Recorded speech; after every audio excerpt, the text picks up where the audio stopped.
నమస్తే రమగారు. నమస్తే జీ. రమగారు, మనము నోవెల్స్ చెప్పుకుంటూ ఉన్నాం. మధ్యలో కొంచెం గ్యాప్ వచ్చింది కదా, ఏదైనా మంచి నోవెల్ చెప్తారా? మరీ పాత నావెల్ కాదు, ఇవాళ తీసుకున్నది. మ్మ్. ఇంచుమించు 90s లో వచ్చింది. ఓకే. దొరసాని. దొరసాని మ్మ్. సినిమా కూడా ఉంది రమగారు. ఇది ఇటీవల కాలంలో వచ్చింది ఆ. కదా. ఆ సినిమాలో ఏమో ఆ అమ్మాయి ఏదో ఒక రాజుగారు అమ్మాయి, ఒక జమీందార్ గారు. జమీందార్ కూతురు. ఇది అది కాదు. ఓకే, ఒక చక్కటి అందమైన అమ్మాయి కథ. చెప్పండి చెప్పండి. ఈ రైటర్ ఎవరంటే రెంట చింతల మీనా ఆవిడ పేరు. మ్మ్. ఈ కథ రాసేసరికి ఆవిడ చిన్నవారే, పెద్ద ఏజ్ ఉన్న ఆవిడేం కాదు. 20-30 మధ్యలో ఉండుంటాయేమో అనుకుంటున్నాను. ఓకే. అప్పటికి. నిన్నంతా మీరు మాట్లాడుతూ ఉన్నారు, టెక్స్ట్ చేస్తూ ఉన్నారు, ఆవిడేనా? అవును. ఓ సూపర్. నిన్న అంటే నేను ఒక 5-6 రోజుల క్రితం మెసేజ్ పెట్టా, ఈ నావెల్ చెప్పాలనుకుంటున్నాను, మనసులోని మనసు చేసినట్టుగా చేస్తాను అని. ఆ, అయితే ఆవిడ వారం నుంచి చూడలేదు. నిన్న నేను ఇక్కడ స్టూడియోలో అదే ఉండగానే అదే message అన్నారు కదా. చేయండి, మీరు ఎలా చేస్తారో నాకు కూడా ఇంట్రెస్టింగ్ గా ఉందని చెప్పారు. అయితే ఈవిడతోటి మాట్లాడడం కుదిరింది అనమాట. ఇది స్వాతిలో సీరియల్గా వచ్చింది. వస్తే చివరి ఎపిసోడ్ మిస్ అయ్యా నేను. కథ నాకు నచ్చింది. మామూలుగా మనకి ఒక వివాహ బంధం మీద, వైవాహికమైన వ్యవహారం మీద ఒక నమ్మకం ఉంటుంది. ఇష్టం లేకుండా పెళ్లి చేసుకున్న క్రమంగా పెళ్లిలో అడ్జస్ట్ అవుతారు పీపుల్. మనం అలాంటివి చూస్తాం కదా. పెళ్లికి ముందు నువ్వంటే నాకు ఇష్టం లేదు, లేదా పెళ్ళి అవ్వగానే కూడా మా అమ్మా నాన్నల బలవంతంతో పెళ్లి చేసుకున్నాము అన్న వాళ్ళు క్రమంగా సంసారంలో పడిపోతే మన చుట్టాల్లో వాళ్ళల్లో కనిపిస్తూ ఉంటారు. అవునవును. అయితే ఈ కథలో ఏంటంటే ఇష్టం లేకుండా ఏదో ఒక తొందరపాటుకు లోనే పెళ్లి చేసుకుని అమ్మాయికి నువ్వంటే నాకు ఇష్టం లేదని చెప్పి మెల్లిగా ఆ వివాహ బాంధవ్యానికి లోబడిపోయిన ఒక అబ్బాయి అమ్మాయి కథ. ఓ, మంచి కొంచెం ఇందులో ఒక చిన్న రొమాంటిక్ ఇది ఉన్నది, కానీ అది గట్టిగా చెప్పబడదు, ఒక సాఫ్ట్గా వెళ్తుందన్నమాట. ఒకే చోట కలిసి ఉంటే భార్యాభర్తలు వివాహం అయిన తర్వాత ఆ బాంధవ్యం వాళ్ళని ఎట్లా కలుపుతుంది అని చెప్పే చిన్న కథే. ఒక ఏమైనా 22 ఎపిసోడ్లు అలా ఉన్నాయి అంతే. 22 వారాల కథ, అంతకంటే పెద్దది కాదు. వారం వెయిట్ చేసేదాన్ని బాగా నేను. 90s లో వచ్చింది. రమగారు, ఇప్పటికీ స్వాతిలో ఇలా సిరీస్ వస్తున్నాయా రమగారు? సీరియల్స్ ఇప్పుడు మధుబాబు గారిది కూడా ఏదో నడుస్తుంది ఇప్పుడు, నల్ల త్రాచో ఏదో. ఆహా. ఎక్కడైనా ఓసారి పుస్తకం కనబడితే చూస్తుంటాను నేను. ఇప్పుడు చదవట్లా. అప్పుడు ఏం చేసేదాన్ని అంటే రోజువారీ పుస్తకాలు తెచ్చిచ్చేందుకు ఒక అతను వస్తుండేవాడు. నెలకి ఇంత డబ్బులు కట్టేవాళ్ళం. ప్రతిరోజు వీక్లీ ఏదో ఒక వీక్లీ చతుర, విపుల అవి వచ్చేవి, స్వాతి మంత్లీ వచ్చేది, స్వాతి వీక్లీ, ఆంధ్రజ్యోతి, అప్పుడు పుస్తకాలు ఉండేవి. నవ్య, తర్వాత ఏమో పల్లకి అవి కూడా వచ్చేవి. హాసం అనే ఒక పత్రిక అట్లా వస్తుండేవి. ఇప్పుడు ఒక 7-8 ఏళ్ళుగా ఆ మనిషి కుదరలేదు. అదే. నేను కూడా ఏవేవో రకరకాల వేరే వ్యవహారాల్లో పడిపోయి రెగ్యులర్ వీక్లీలు చదవటంలో. అయితే మీనా గారు కొంతకాలం క్రితం నాకు ఫేస్బుక్లో కలిశారు. మ్మ్. నేను ఫేస్బుక్ పెట్టేసరికల్లా ఆవిడ రెస్పాండ్ అయ్యారు, నన్ను చూస్తున్నానని చెప్పారండి. ఓకే. ఇప్పుడు పెద్దగా కథలు అవి రాయట్లేదు, తక్కువ రాస్తున్నారు. రాస్తూ ఉండండి బాగుంటుందని అడిగాను, కానీ తర్వాత పెద్దగా ఆవిడతో నేను మాట్లాడలే. చాలా రోజుల తర్వాత నేను మెసేజ్ పెట్టి ఆవిడకి చేస్తాను. సూపర్. బాగుంటుంది కథ, ఇప్పటికి కూడా దొరుకుతుంది. దొరసాని పేరుతోటి, రెంట చింతల మీనా ఆవిడ పేరు. షూర్గా మీనా రెంట చింతల పేరుతోటి మీరు మనం ఫేస్బుక్లో కూడా వారిని చూడొచ్చు. స్క్రిప్ట్లో ఈ పుస్తకం దొరికింది నాకు. ఓహో. స్క్రిప్ట్ అనే యాప్ ఉంది. అది ఒక 4 రోజులు మనం ట్రై చేయొచ్చు, ఫ్రీ ట్రయల్ ఇస్తాడు. 4 రోజుల తర్వాత మనం బ్యాంక్ అకౌంట్ అనే అటాచ్ చేసేయాలి. నెలకి ఇంతని కట్ అవుతుంది. రెగ్యులర్గా ఏవో ఒక నావెల్స్, పుస్తకాలు పాతవి చదివేందుకు ఒక అవకాశం. ఆన్లైన్ చదవటమే. నేను చదువుతున్నా కదా, ఇప్పుడు ఆన్లైన్ చదవటం మీద నాతో డిస్కషన్ పెట్టకండి, నాకు వేరే అవకాశం లేదు, అందుకని అవే. అయితే ఈ స్క్రిప్ట్లో దొరికిన పుస్తకం, ఈ పుస్తకం దొరికాకే నేను వారితో కనెక్ట్ అయ్యాను. ఈ కథ ఏంటంటే జానకి అని ఒక అమ్మాయి.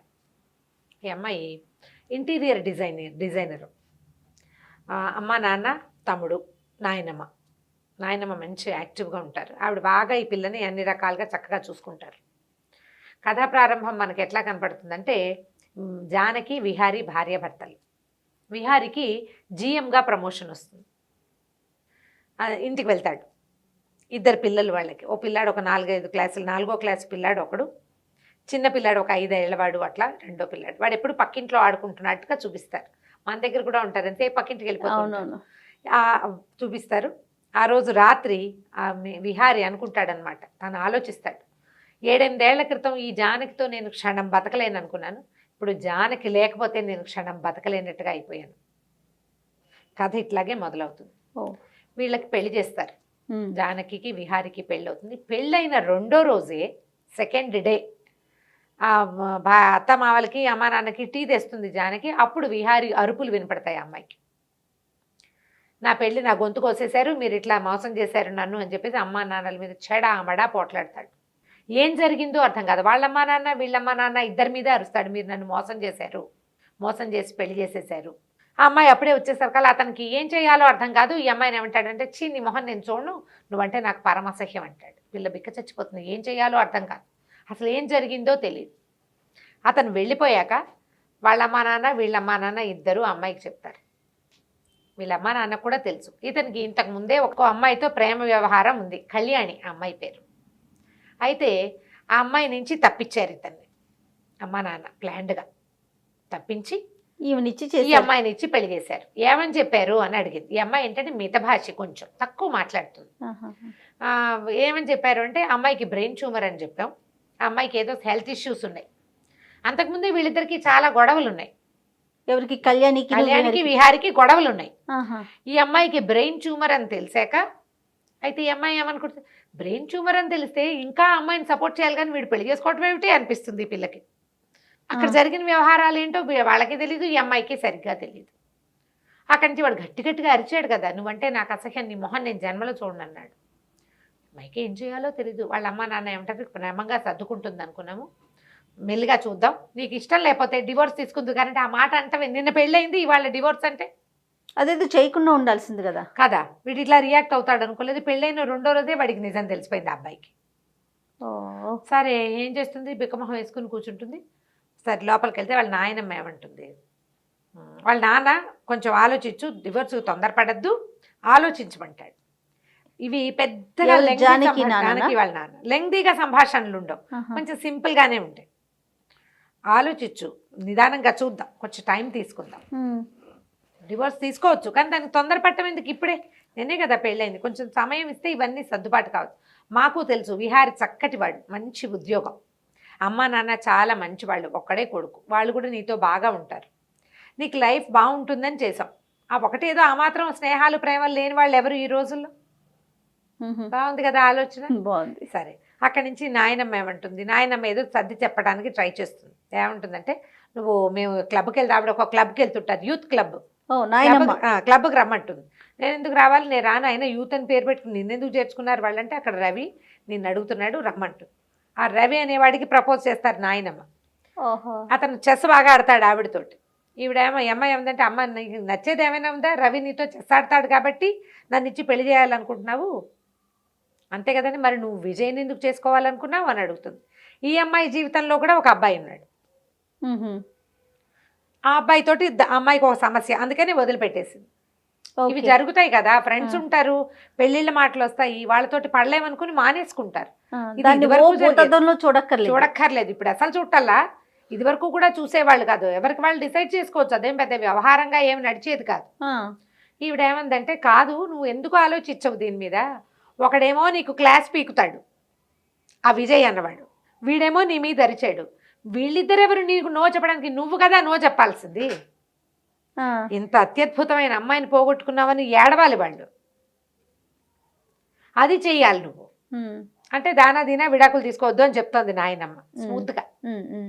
అక్కడి నుంచి ఆ అమ్మాయి ఏదో కొద్దిగా కొట్టుకున్నారు, పోట్లాడుకున్నారు. కొద్ది రోజులు గడిచిపోయిన తర్వాత ఈ అమ్మాయి అతని దగ్గరికి వెళ్ళిపోతుంది. వీళ్ళు ఉండేది విజయవాడలో, హైదరాబాద్ వెళ్ళింది. వెళ్ళేసరికల్లా విహారి దగ్గరికి పంపించారు. కాపురానికి వెళ్ళింది, ఎందుకు వెళ్ళిందో చెప్తుంది. వెళ్ళింది, వాళ్ళ అమ్మ నాన్న నువ్వు మనసులో పెట్టుకోకు, ఏడవకు, ఏదైనా ఇబ్బందిగా ఉంటే వచ్చేసేయి, నువ్వు బాధపడద్దు అని ఎట్లా కొట్లా బతిమలాడి అమ్మాయిని ట్రైన్ ఎక్కించారు. ఎక్కింది, వెళ్ళింది. వెళ్ళేసరికల్లా అతను ఇంట్లో లేడు, తాళం వేస్తుంది. ఇల్లంతా చాలా బాగుంది, చక్కగా క్యూట్గా ఉన్న డూప్లెక్స్ ఇల్లు, మొక్కలకు నీళ్ళు అవి పోయిట్లా, మిగిలిందంతా బాగుంది. ఆవిడ కూర్చుని ఉంటుంది, సామాన్లు అన్నీ పట్టుకుని. ఓ అమ్మాయి వేస్తుంది చక్కగా, పోనీ టైల్ చేసుకుని. అప్పుడు ఈ అమ్మాయికి తెలుస్తుంది అనమాట, విజయ్ అని ఈ అమ్మాయికి ఒక ఫ్రెండ్ ఉన్నాడు మన జానకి. అతను ఏం చేసేవాడు, ఈ అమ్మాయి ఏంటంటే కొంచెం పాతకాలం పద్ధతిలో లూజ్గా పెద్ద పెద్దగా ఉండేటువంటి చుడిదారులు వేసుకునేది. ఫ్రెండ్షిప్ అయిన కొత్తల్లో బాగానే ఉండి క్రమంగా ఈ డ్రెస్సింగ్ స్టైల్ మార్చుకో, మంచి చక్కగా బట్టలు వేసుకో, లేటెస్ట్ ట్రెండీగా ఉండు, ఐబ్రోస్ ప్లక్ చేసుకో, మస్కారా వేసుకో, జుట్టు ఇంత బారెడి జడ, ఆ జడ కత్తిరించుకుని స్టైలిష్గా చేసుకోమని చెప్పేవాడు అతను. అప్పుడు జానకి ఉండదు అనుకునేది అమ్మాయి, దిస్ ఈజ్ మీ, దీంట్లో నుంచి మారకూడదు, ఎవరి కోసమైనా మారాలా మనం? ఆ. ఈ కథలో నాకు అండర్ కరెంటు 90sలో నన్ను అట్రాక్ట్ చేసింది, ఇప్పటికీ నాకు నచ్చిన పాయింట్ అది. నీలాగా నువ్వు ఉండటానికి నువ్వు ఎవరినైనా ఎందుకు ఇంప్రెస్ చేయాలి? నిన్ను చూసి ఇంప్రెస్ అవ్వాలి. వాళ్ళ ఇంప్రెషన్ కోసం నువ్వెందుకు మారాలి? నీకు నచ్చింది నువ్వు చెయ్యి. త్రూ అవుట్ ద స్టోరీ అది నడుస్తూ ఉంటుంది. నేను నాలాగా ఉంటా, లూజ్ లంగడా బట్టలు వేసుకోవటం, లూజ్గా ఉన్న డ్రెస్ వేసుకోవటం, పెద్ద బారెడ్ జడ వేసుకోవటం, పెద్ద బొట్టు పెట్టుకోవటం, ఐబ్రోస్ షేపు గీపు చేసుకోకుండా చక్కగా కళ్ళ నిండా కాటికి పెట్టుకుని పెద్ద జడ వేసుకుని పువ్వులు పెట్టుకోవడం అమ్మాయి స్టైల్. వీడికి అమ్మాయి నచ్చింది, కానీ అమ్మాయి స్టైల్ తనకు కావాల్సినట్టుగా మార్చేయాలని చూస్తాడు విజయ్. వాడిని భరించలేననుకుని ఈ అమ్మాయి ఆత్మాభిమానం పైకి లేచి వదిలేస్తుంది అతను.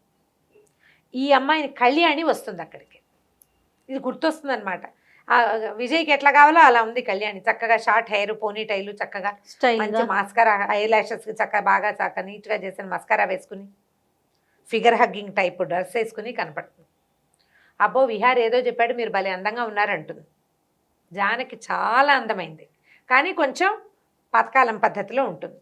అమ్మాయి చీర జడ అవన్నీ కూడా కాస్త కన్జర్వేటివ్ మోడ్లో ఉంటాయి.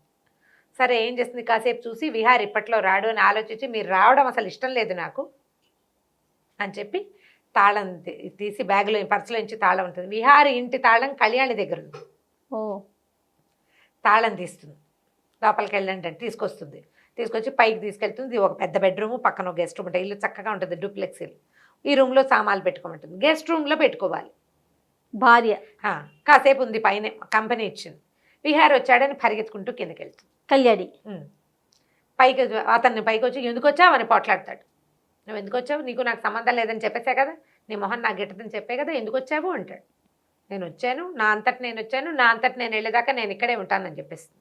వాళ్ళను నేను నీ భార్యని, నా పని మీద వచ్చాను, నువ్వు పిలిస్తే రాలా, ఇప్పుడు ఇప్పటిదాకా మీ ఇల్లే, మీదే ఇల్లు, నేను నీతో నా పెళ్ళి సేఫ్గా ఉన్నన్నాళ్ళు ఇది నా ఇల్లు కూడా వెళ్ళంటుంది. అతను కాస్త ఆ కళ్యాణితో కలిసి బండి మీద వెళ్ళిపోతాడు. ఈ అమ్మాయి ఇల్లు వాకిలి కొంచెం చూసుకుని చక్కగా ఇల్లు బాగుంది. అమ్మాయికి శుభ్రాలు బాగా పని చేసుకుంటుంది, ఎంతసేపు పని చేస్తుంది. మొక్కల్లో నీళ్ళు పోసుకోవటం, అన్నీ నీట్గా సర్దటం, అన్నీ దులుపుకోవటం, ఆ గోల్ చాలా ఎక్కువ. స్టార్టింగ్ నుంచి చివరి దాకా చూపిస్తూనే ఉంటారు అది కథలో. అమ్మాయి పని చేస్తుంది అని అంతా చూసుకుంటుంది. తిండికి ఏముందో చూసుకుని ఏదో బ్రెడ్ పెట్టుకుని తింటుంది, పైకి వెళ్ళి పడుకుంటుంది. చీకటి పడ్డాక రాత్రి అయ్యాక అతను వస్తాడు, ఏదో వండుతాడు, కిందకు వచ్చి చూస్తుంది, కంచ పడేస్తాడు తినమని. అమ్మాయి ఉంది కదా మరి, ఏ పెద్దగా తిందు, పడుకుంటుంది. ఒక రోజు గడుస్తుంది, 2 రోజులు గడుస్తాయి. ఈ అమ్మాయి ఎందుకు వచ్చింది, ట్రాన్స్ఫర్ అయిపోయింది. ఈ అమ్మాయి ఏం చేసింది, పెళ్లి కుదిరిపోయింది, పెళ్ళి అయిపోతుంది కదా అని హైదరాబాద్ ట్రాన్స్ఫర్ పెట్టుకుంది. వాళ్ళ కంపెనీ ఇక్కడ ఉంది, అక్కడ బ్రాంచ్లో పనిచేసేది, ఉద్యోగం చేసే అమ్మాయినా. మరి అమ్మాయి ఫ్యాషన్ డిజైన్, అదే ఏమంటారు దాన్ని, ఇంటీరియర్ డిజైనర్. ఓకే, ఆర్కిటెక్చర్ చదువు ఉంటుంది బహుశా, డిజైనింగ్ చేస్తుంది ఇళ్ళు. ఇక్కడ బ్రాంచ్లో చేరాలి. ఇంకా సెలవు ఉంది, సెలవు అయ్యాక ఈ లోపల అలవాటు అవుతుంది. కాస్త ఇంట్లో ఉండి అలవాటు చేసుకుని ఆఫీస్కి వెళ్ళాలి. సరే ఇంకేం చేస్తాడు, భార్య వచ్చేసింది. ఈ లోపల ఏమవుతుంది, ఇతను ఒక కెమికల్ కంపెనీలో పనిచేస్తాడు, చాలా మంచి పోస్టులోనే ఉంటాడు. అయితే మేనేజర్ ఆయన ఎండి పిలుస్తాడు, మీ ఆవిడ వచ్చింది కదా, నువ్వు పెళ్ళాన్ని మా ఇంటికి తీసుకురమ్మంటాడు. భోజనం. ఆయన రాఘవరత్న ఆయన పేరు. ఆయన భార్య కుమారుడు ఉంటారు, కూతురు కూడా ఉంది. కూతురుని చూపించారు కథలో. భోజనానికి తీసుకురమ్మంటే సరే ఏం చేస్తాడు మరి, ఈ అమ్మాయి పెళ్ళయింది, ఈ అమ్మాయి వచ్చింది, అవన్నీ ఆయనకు తెలుసు. సరే వాళ్ళ ఇంటికి తీసుకెళ్తాడు, అడుగుతాడు రమ్మ వస్తావా అని. సరే చక్కగా తయారవుతుంది. ఆ అమ్మాయి ఉంది, పట్టు చీర కట్టుకోవటం అవన్నీ స్టైల్. నేను ఫ్యాషన్ పరేడ్కి వచ్చినట్టు వస్తున్నావు, అలా కాదంటాడు. మరి ఇప్పుడు చీర మార్చుకోవాలంటే టైం లేదు. వాళ్ళ ఇంటికి తీసుకెళ్తాడు. ఇంటికి తీసుకెళ్లేసరికి అలా వాళ్ళు విపరీతంగా ఇంప్రెస్ అవుతారు. అమ్మాయితోటి ప్రేమలో పడకుండా ఎవరూ ఉండలేరు. అమ్మాయి మనిషి ఎట్లాంటిది, పైగా మృదుభాషి, తక్కువ మాట్లాడుతుంది, ప్రశ్నకి చక్కగా సమాధానం చెప్తుంది, నిదానంగా ఆన్సర్ చేస్తుంది, అందంగా ఉంటుంది. నువ్వు పెద్ద పెద్ద కళ్ళు, కళ్ళ నిండా కాటుక, చక్కటి ముఖం, చక్కగా జడ, మంచి పట్టు చీర, కుదురుగా కుందర బొమ్మలా ఉంటే ఎవరికైనా నచ్చుతుంది కదా, గీసి పెట్టిన బొమ్మలాగా ఉంటుంది. వీళ్ళకు ఒక అబ్బాయి ఉంటాడు, ఆ రాఘవరత్నకి, గౌతమ్. ఆ అబ్బాయి కళ్ళు అంటుకుపోతాయి ఈ అమ్మాయి మీద. వీళ్ళకి తెలుసు కళ్యాణితో వీడి లవ్ స్టోరీ, 2 ఏళ్ల పాటు వాళ్ళు కలిసి తిరిగింది. కళ్యాణ్ని వదిలేసి ఈ అబ్బాయి, ఈ విహారీ జానకిని పెళ్లి చేసుకున్నది వాళ్ళకి తెలుసు. ఆ జానకి పేరు వాళ్ళకి చాలా నచ్చుతుంది. పైగా అమ్మాయి ఇంట్లో ఉన్న సామాన్లన్నీ పక్కగా ఏవేవి ఎక్కడైనా ఉన్నాయి అంటే డిజైనర్ కదా. అప్పుడు అతను చెప్తాడు, ఈ అమ్మాయి డిజైనర్ అనేసరికి వాళ్ళకి ఇంకా ఇంత నిదానంగా కన్జర్వేటివ్గా ఉన్న అమ్మాయి ఫ్యాషన్ డిజైనర్ అనుకోండి, ఇంటీరియర్ డిజైనర్ అంటే వాళ్ళు ఇంకా స్టైలిష్గా ఉండాలి.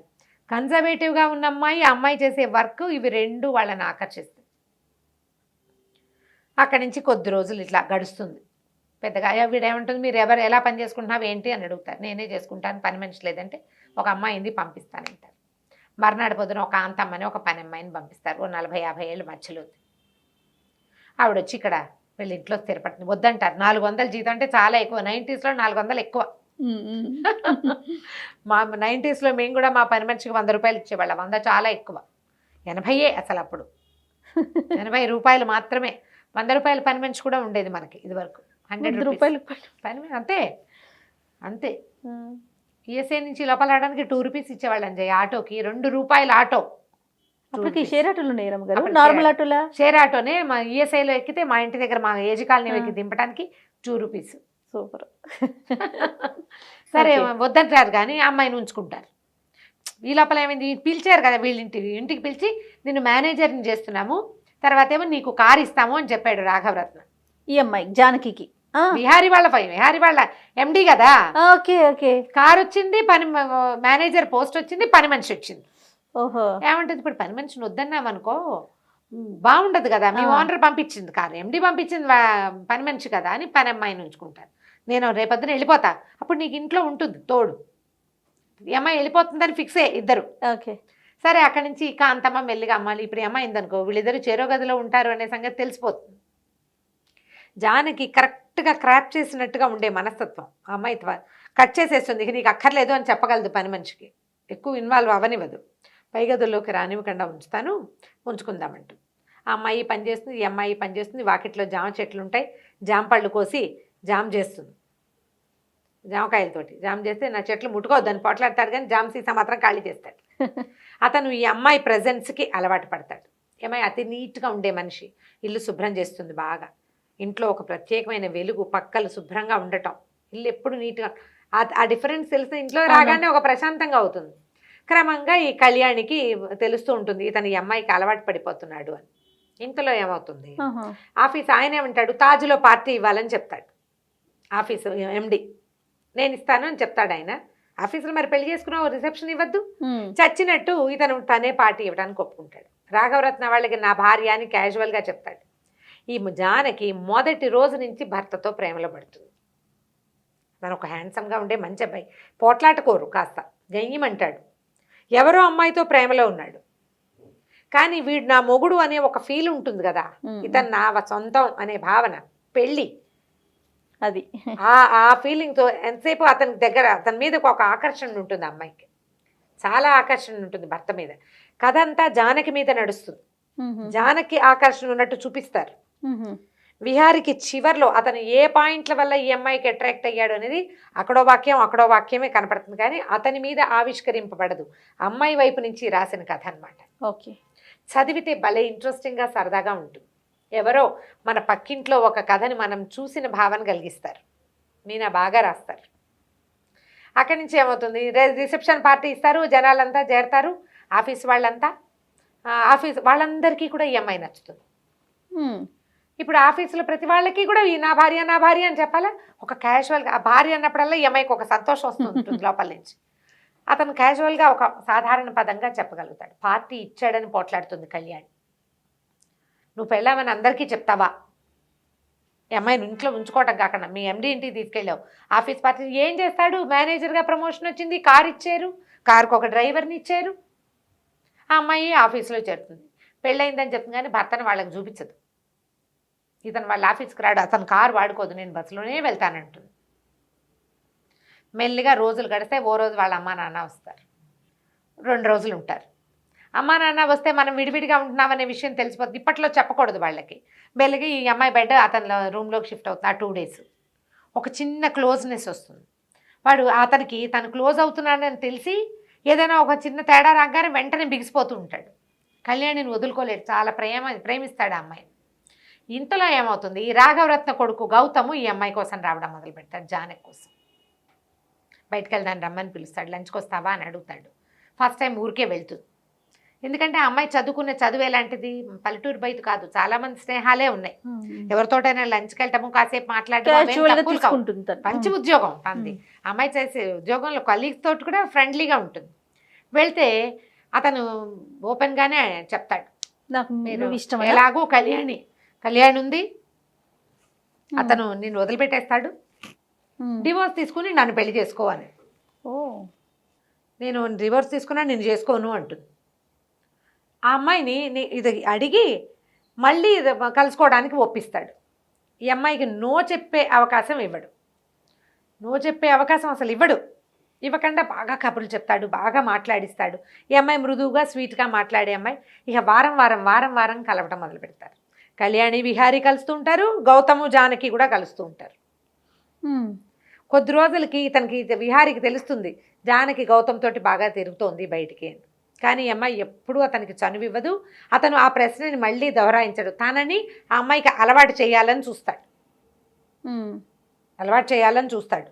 ఈ ఏమవుతుంది, కళ్యాణి ఒక 2 రోజులు ఎక్కడికో తీసుకెళ్తుంది విహారి బయటికి వెళ్ళిపోతారు, ఎక్కడికో వెళ్తారు. ఒక్కోసారి అతను లేటుగా వస్తాడు, రాత్రి పడుకుంటుంది, అతను పొద్దున్న లేవడు. ఈ అమ్మాయి ఆఫీస్కి వెళ్ళిపోతుంది, అతను ఇంట్లో లేడు ఊళ్ళో లేడు అనే విషయం అమ్మాయికి అర్థం కాదు. వీళ్ళిద్దరికి సంబంధ బాంధవ్యాలు ఏం లేవు, ఒకళ్ళ కోసం ఒకళ్ళు చూడటల్లా. అసలు చూస్తూ ఉంటారు, అండర్ కరెంట్ నడుస్తూ ఉంటుంది, ఓపెన్గా ఏం చెయ్యరు వాళ్ళు. ఓకే, ఊరెళ్ళేసరికి కదా ఊరెళ్ళి మీ ఆయన కళ్యాణిని తీసుకుని ట్రిప్కి వెళ్ళాడని చెప్తాడు గౌతమే. నువ్వు వాడి కోసం చూడక్కర్లేదు, వివాహ బంధానికి విలువేం లేదు, నువ్వు డివోర్స్ తీసుకో, నన్ను పెళ్లి చేసుకో. ఇదే నడుస్తూ ఉంటుంది. అమ్మాయి ఆఫీస్కి వెళ్తుంది, వీడు ఆఫీస్కి వెళ్తాడు. అట్లా ఏమేం చేస్తున్నారు, ఎట్లా వీళ్ళు ఒకళ్ళకి దగ్గర అయ్యారు అనేది ఒక్కొక్క వాక్యంలో మాత్రమే తెలియజేస్తారు కథలో. ఒకరోజు ఈ రాఘవరత్నం మళ్ళీ ఏం చేస్తారు, మా ఇంటికి రా అని పిలుస్తారు. ఈ అమ్మాయిని ఒక్కదాన్నే, విహారి లేడు నువ్వు రా అంటారు. వెళ్తుంది వాళ్ళ ఇంట్లో లంచ్కి. వాళ్ళు అదేదో పండగలాగా ఫీల్ అయ్యి చాలా బాగా ఉంటారు. ఈ గౌతము అమ్మాయి వెనకాలే ఉండి అమ్మాయికి లైన్ వేస్తున్నాడు అనమాట. లైన్ వేయటమే కొంచెం హుందాగా చేస్తాడు, చిల్లరగా కాదు. వీడికి నో చెప్పాలి అనుకుంటుంది కానీ అసలు అతను ఆ వాక్యాలు రానివ్వకుండా ఫ్రెండ్షిప్ చేస్తాడు. స్నేహంగా ఉంటారు. అక్కడికి ఇక్కడికి తీసుకెళ్తాడు, లంచ్కి డిన్నర్కి, బాగానే ఉంది. కొద్ది రోజులు, ఇంకా కొన్ని రోజులు గడుస్తాయి, నెలలు గడిచినాయి అనమాట. ఈ అమ్మాయి ట్రాన్స్ఫర్ తీసుకుని వెళ్ళాలి, కానీ వీడిని వదిలిపెట్టి వెళ్దామని ఉండదు. ఆ విహారిని వదలలేకుండా ఉంటుంది. అది గట్టిగా చూపించరు. పాపం ప్రేమలో ఉన్నాడు అనుకుంటూ ఉంటుంది కానీ అతను వదిలేద్దాం అనిపించట్లేదు మనసు లోపల. ఒకరోజు రాఘవరత్నే నేను లంచ్కి రమ్మని అమ్మాయిని పిలుస్తాడు. పిలిచి ఏమిటి నీ జీవితం, ఏంటి కళ్యాణ్తోనే తిరుగుతున్నాడు, నా కొడుకు పెళ్ళైన ఆడపిల్ల వెనకాల పడ్డం నాకు ఇష్టం లేదు అని చెప్తాడు. మీ అబ్బాయికి చెప్పాలిగా ఆ మాట అనుకుంటుంది. పెళ్ళైన ఆడపిల్ల వెనకాల పడద్దంటే అతను ఏంటంటే ఈ అమ్మాయి డివోర్స్ తీసుకుంటుంది, ఈ అమ్మాయిని తను సొంతం చేసుకోవాలని చూస్తాడు. ఈ విహారికి ఈ అమ్మాయి ఫ్రీక్వెంట్గా గౌతమ్తో తిరుగుతోందని, వెళ్ళిపోతోందని ఒక మంట వచ్చేస్తుంటుంది లోపల నుంచి. తనకి ఎందుకు మంట వస్తుందో వాడికి అర్థం కాదు పాపం అతనికి. ఇలాగే నడుస్తుంది కథ, బాగుంటుంది. ప్రతి ఎపిసోడు మంచి ఇంట్రెస్టింగ్గా కనిపిస్తుంది అనమాట. అక్కడి నుంచి కాంతమ్మ వీళ్ళిద్దరికీ పడట్లేదని, వీళ్ళు సరిగ్గా ఉండరని, కళ్యాణ్ వచ్చి వీడి వెనకాల తిరుగుతుందని, రేపు నాటికి ఈ పెళ్లి విచ్ఛిన్నమైపోతుందేమోనని అర్థమైపోతుంది. పెద్దది కదా, చూస్తోందిగా ఈ అమ్మాయి ఎంత బుద్ధిమంతురాలు, అతను ఎంత మంచివాడు. కానీ వీళ్ళిద్దరి మధ్య ఒక అనుబంధం ఉంది. ఆ మూడో అమ్మాయి కళ్యాణిని చూస్తే విసుగు. ఓ రోజు రాత్రి వాకిట్లో ఎక్కడో ఉన్న గుడికి బయలుదేరుతుంది. 9 గంటల తర్వాత ఇక్కడ గుట్ట మీద గుడి ఉందంటే ఆ అమ్మాయితో పాటు వెళ్తాడు. నిశ్శబ్దంగా నడవటం, వెన్నెల్లో ఆ వెన్నెల్ని ఆస్వాదించటం, మాట్లాడకుండా ఉండటం. అక్కడికి వెళ్ళి కూర్చున్నాక అప్పుడు ఒకళ్ళ సంగతులు ఒకళ్ళు మాట్లాడుకుంటారు. అసలు సంగతి చెప్తాడు, ఎందుకు కళ్యాణ్ని వదిలిపెట్టి తనని చేసుకున్నాడో ఈ అమ్మాయికి అప్పటిదాకా తెలియదు. ఇది ఈ కథకి కీలకం. అమ్మాయి చెప్తుంది, అబ్బాయి ఒకళ్ళకొకళ్ళు చెప్పుకుంటారనమాట. కళ్యాణ్కి సమ్ ఫుడ్ ఎలర్జీ ఉంది. ఆ ఫుడ్ ఎలర్జీ ఏంటంటే ఆ ఫుడ్ తీసుకున్నప్పుడు ఆ అమ్మాయికి తెక్కొచ్చింది, పోట్లాడుతుంది, దుర్భాషలాడేస్తుంది. ఎందుకు అమ్మాయి ఇరిటేట్ అవుతుందో అమ్మాయికి తెలీదు, ఎవరికీ అర్థం కాదు. ఆ అమ్మాయి ఒక సైక్రియాటిస్ట్ అపాయింట్మెంట్ తీసుకుంటే సైక్రియాటిస్ట్ రకరకాల టెస్టులు అవి ఇవి చేసిన తర్వాత ఫుడ్ ఎలర్జీ కారణమని కనిపెట్టాడు. ఎప్పుడు వీడితో పోట్లాడుతుంది, అన్నిటికీ విసుకుంటుంది, ఎంతసేపు అలుగుతుంది, ఏడుస్తుంది, నీ మొహం నేను చూడంటుంది, నా మొహం నువ్వు చూడద్దంటుంది, మళ్ళీ వచ్చేస్తుంది మామూలుగా. ఆ ఫుడ్ పొట్టలోంచి బయటకు వెళ్ళిపోయాక మళ్ళీ మామూలు అయిపోతుంది. అయితే ఈ సమయంలో ఏమైంది, అమ్మాయికి సైకాలజిస్ట్ దగ్గరికి, డైటీషియన్ దగ్గరికి అలా తిరుగుతూ ఉంటుంది. కానీ ఇతనికి నిజం చెప్పాల, సిగ్గుపడిందిట అమ్మాయి. సిగ్గుపడి చెప్పలేదు. చెప్పక ఇప్పుడు ఫుడ్ ఎలర్జీస్ని ట్రై చేయాలంటే మనం తినేవన్నీ ఈ పదార్థాలన్నీ తీయాలి కదా, ప్రతిదీ ట్రై చేసి వస్తుందా రావట్లేదో చూసుకోవాలి. ఈ ట్రయల్స్లో ఇతనితోటి కొంచెం తగ్గించుకుంటుంది. ఈ సందట్లో ఆ అమ్మాయి ఒక సైకాలజిస్ట్ దగ్గరికి, ఒక సైకియాట్రిస్ట్ దగ్గరికి వెళ్తున్నది. వీళ్ళ అమ్మా నాన్న చూశారు. వీళ్ళిద్దరికి కొట్లాటలుగానే ఉంది. ఆ అమ్మాయికి బ్రెయిన్ క్యాన్సరో బ్రెయిన్ ట్యూమరో అని చెప్పారు. ఇతను నీకు బ్రెయిన్ ట్యూమరా, బ్రెయిన్కి సంబంధించిన జబ్బు ఉందా అని నిలదీసి అడిగినా ఆ అమ్మాయి నిజం చెప్పదు. ఎందుకు నిజం చెప్పలేదు అని పెళ్ళైన రోజుని అతనికి పెళ్ళని అమ్మాయికి తెలిసింది. ఏడుస్తూ ఫోన్ చేసింది, ఇది నా సమస్య, ఇప్పుడు చాలా మటుకు క్లియర్ అయిపోయింది 99%. అంతా క్లియర్ అయ్యాక నీకు చెప్పాలనుకున్నాను, ఈ లోపల నువ్వు తొందరపడిపోయావని ఏడిచి మొత్తుకుంది. నీకు బ్రెయిన్ ట్యూమర్ అని మా అమ్మ నాన్న చెప్పారంటే, కాదు నేను వెళ్ళిన సైకాలజిస్ట్ దగ్గరికి, ఇదిగో అని పెళ్ళైన రోజు రాత్రో తర్వాత పొద్దున్నో మొత్తం ప్రూఫ్స్ చూపించేసి. వీళ్ళమ్మ వాళ్ళేంటి, అతని తల్లిదండ్రులు ఆ పిల్లవాళ్ళకి నచ్చల, దాని స్టైలు, దాని వేషం, దాని అలకలు, దాని దురుసు ధోరణి, యాటిట్యూడు వీళ్ళకి నచ్చలేదు. వాళ్ళకి ఒకే పిల్లాడు, కుదురుగా ఉన్న పిల్లని చేయాలనుకున్నారు. తమ ఫ్రెండ్ కూతురునిచ్చి చేయాలన్న ఉద్దేశంలో ఉండి ఈ పిల్లని తప్పించారు. ఇది అందరూ సహజంగా అమ్మా నాన్న చేసేది. అందరు అమ్మా నాన్నలు చేస్తారు. ఆడపిల్లల విషయంలోనూ చేస్తారు, మగ పిల్లల విషయంలోనూ చేస్తారు. కళ్యాణి నన్ను నమ్మలేకపోయింది, నాకు నిజం చెప్పలేదు, దాంతో నేను తను మిస్ అయ్యాను. 2 సంవత్సరాల నుంచి ప్రేమలో ఉన్నాం మేము. ఇప్పటికే అమ్మాయి అలుగుతుంది, మాట్లాడకన్నాడు. అతివాగుడు కాయ, జానకి నిదానంగా ప్రవహించే నది. అందులోకి దిగితే కానీ దాని మాధుర్యాన్ని అనుభవించడం మనకు తెలియదు, ఎవరికీ తెలియదు. ఈ అమ్మాయి ఏం చెప్తుందంటే, విజయ్ ఉన్నాడు నాకు కూడా, కాకపోతే అతనితో స్నేహం ఉన్నది. నేను ఏనాడు అతనితో కంఫర్టబుల్గా లేను. చాలాసార్లు నన్ను ప్రపోజ్ చేసినా నేను నన్ను ముట్టుకొని ఇవ్వలే. నాకు అలవాట్లేని వ్యక్తులు, అసలు కొత్త వాళ్ళు నన్ను ముట్టుకుంటారు, వాళ్ళు నన్ను టచ్ చేస్తారన్న భావనే నాకు కంఫర్టబుల్గా ఉండదు. ఒక్కొక్కళ్ళకి చిన్నతనాల్లో అలాంటివి ఏర్పడతాయి. అతను ఎంతసేపు నన్ను మార్చడానికి చూస్తాడు, డ్రెస్ మార్చుకో, అది మార్చుకో, ఇది మార్చుకో. నేనుగా ఎందుకు ఉండకూడదు? మా అమ్మ నాన్నలకి విజయ్కి నచ్చలేదు. నేనేదో ఒకరోజు వాడిని వీటో చేస్తానని భావించారు. వాళ్ళు టైం కోసం వెయిట్ చేశారు. నేను వీళ్ళ సంబంధం వచ్చింది అనగానే అది వదిలేసి పెళ్ళికి తిరిగాను. నీతో పెళ్ళైతే ఈకు ఇలా వచ్చింది అని చెప్తుంది. ఒకళ్ళతో ఒకళ్ళు చెప్పుకున్నాక వాళ్ళకి అర్థమవుతుంది. ఈ అమ్మాయి అలగదు, పోట్లాడదు, ఏదైనా విషయం ఉంటే క్లియర్గా చెప్తుంది. అతను ఆ అమ్మాయి ఎలా ఉందో అలా తీసుకుంటాడు, కానీ అమ్మాయిని మార్చాలని చూడు. తన పద్ధతి అది. క్లీన్గా ఉంటుంది, నీట్గా పని చేసుకుంటుంది, ఎప్పుడూ పని చేసుకుంటుంది, తన పని తను చేసుకుంటుంది, తన డ్రెస్సింగ్ తనది, అవి బాగుంటాయి. మొట్టమొదటి రోజున తను నల్లటి పట్టుచీర కట్టుకుని రాఘవరత్న ఇంటికి వెళ్ళడానికి రోజున తను చూసి స్టన్ అయిపోయాడని తెలుస్తుంది అమ్మాయికి. Fraction of seconds. ఎంత స్టన్నింగ్గా ఉన్నా అతనికి అలవాటైన అమ్మాయి ఉంది కదా, సరే మళ్ళీ కొంచెం సర్దుకుంటారు. ఈ లోపల ఈ గుళ్ళో నుంచి తిరిగి వచ్చేసరికల్లా మర్నాడు రేపు మళ్ళీ పగటిపూట వెళ్దామని చెప్తాడు గుడికి. పగలు గుడికి బయలుదేరేసరికి కళ్యాణ్ వచ్చేస్తాం. అమ్మాయికి కొంచెం కొంచెంగా తెలుస్తుంది. ఎంతసేపు జానకి జపం చేస్తున్నాడు. జానకి అది చేస్తుంది, జానకి ఇది చేస్తుంది, జానకి అలా చేస్తుంది, జానకి ఇలా చేస్తుంది.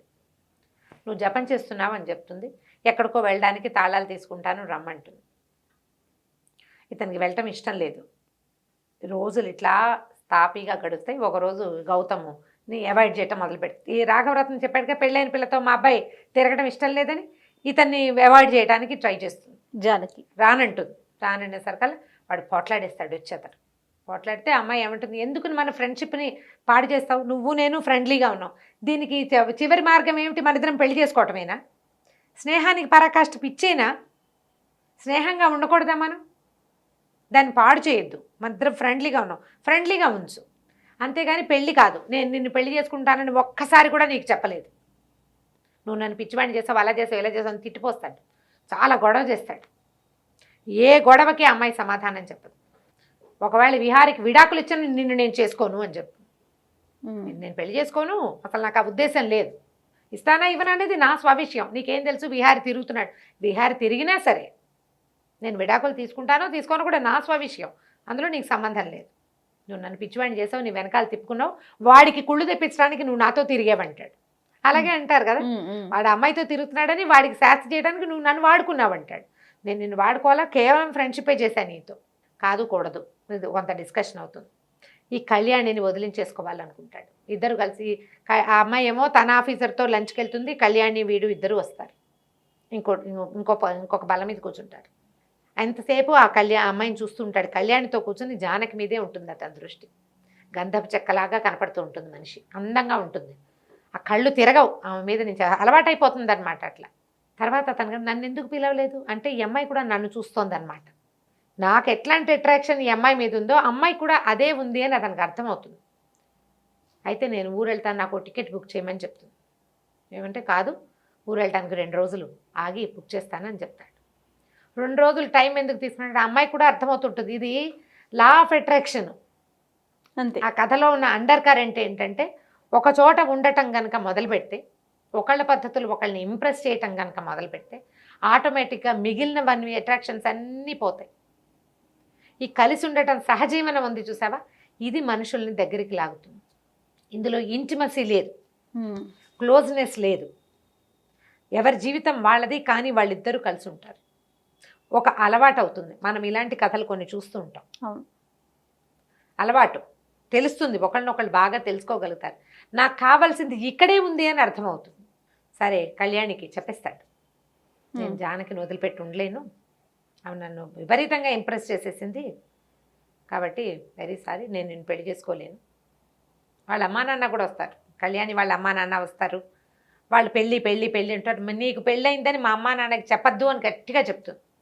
చెప్పడు, కానీ పెళ్ళికి ఇట్లా అలా ఇస్తాడు. వాళ్ళు అడుగుతుంటే తర్వాత అంటాడు. ఈ జానకి ఏం చేస్తుంది, అతనికి ఆ గౌతమ్కి కూడా అర్థమవుతుంది క్లియర్గా, ఆలోచించుకుంటాడు. మా ఇంటికి వచ్చిన రోజున జానకి ఎలా మొగుడికి వేసి చూస్తోంది, అతను ఎట్లాంటి బట్టలు వేసుకున్నా ఆ భర్త మీదే ఆకర్షణ అమ్మాయికి. కొత్తగా పెళ్ళైన వాళ్ళు ఒకళ్ళనొకళ్ళు చూసుకునే చూపు విహారి చూడాల, కానీ జానకి కళ్ళన్నీ విహారి మీదే ఉన్నాయి. నన్ను చూడలేదు, నేనే పొరపాటు పడ్డాను. అమ్మాయి సామాన్యంగానే ఆ ఫ్రెండ్షిప్ చెడగొట్టుకోవటం ఇష్టం ఉండదు. ఇతన్ని అడుగుతాడు విహారికి, వాళ్ళిద్దరికి చిన్న సంభాషణ ఉంటుంది. నువ్వు ఏం చేస్తావు, ఏదో ఒకటి చేస్తానంటాడు. జానకిని బాధ మాత్రం పెట్టద్దు, బాధ పెట్టకు, అలాంటి వాళ్ళు దొరకరు. ఆమె నీ సొంతమైతే నీ అంత లక్కీ ఫెయిల్ ఇంకెవడు ఉండడని చెప్తాడు. వీడికి అర్థమవుతుంది ఈ అమ్మాయి ఇతన్ని రిజెక్ట్ చేసేసింది. పువ్వులు పంపిస్తాడు, క్షమాపణతో జానకి గారికి అని పంపిస్తాడు. ఎందుకు క్షమాపణలు అని అడుగుతాడనమాట విహారి. అడిగితే పెళ్ళి రిజెక్ట్ చేశాను, నేను అతన్ని చేసుకునే ఉద్దేశంతో ఇతనికి ఉత్సాహం వస్తుంది. ఈ అమ్మాయికి అతని మీద ఏ ఆసక్తి లేదు, తన మీదే ఉంది అని అర్థమవుతుంది. ఆ రోజు రాత్రి పరిగెత్తుకుంటూ ఇంటికి వస్తాడు. ఈ అమ్మాయికి ఆ ఇంట్లో ఉన్న కొన్ని ప్లేసులు అవి ఇష్టం, పారిజాత పువ్వులు రాలుతుంటాయి అని, మొక్కలు అవి ఇష్టపడే అమ్మాయి కదా.